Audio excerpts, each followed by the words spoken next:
Hello, welcome. My name is Trenton Hoshiko, and today's cinematography video is another lighting diagram where I'm going to take this painting, which is The Chess Players by Eakins, and recreate it via diagram to kind of show how the lighting can be looked at if you want to have a scene that looks similar to this.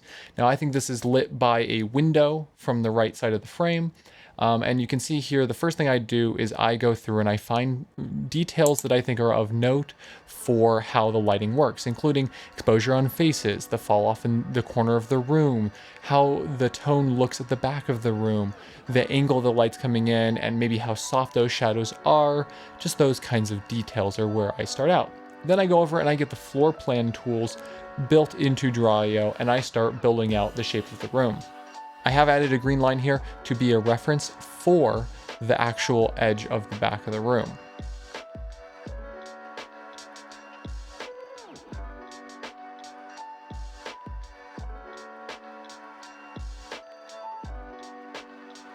And now we can start seeing the rest of the room come into place. Then I place the camera and then I start figuring out the direction of the lights. Now I'm saying that this is being keyed by a window off to the right side of the frame, and so that's the direction that I'm going with all of my lighting.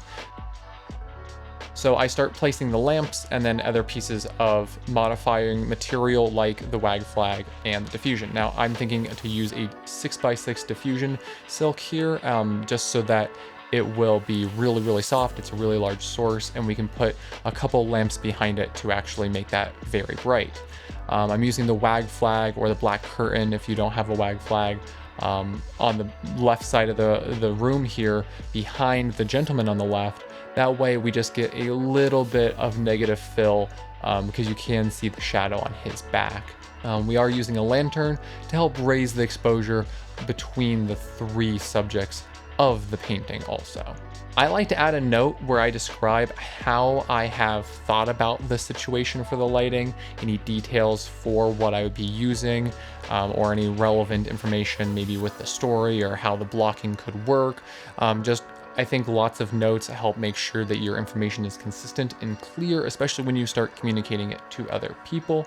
And so that's what I've done there. And the last thing to do is just save and export the file. If you have any questions, you can leave them in the comments down below. I'd be happy to answer them if I can. You can support these videos via Patreon or Ko-fi. Those links are down in the video's description. And I really, really hope that you have a great day. Thanks for watching.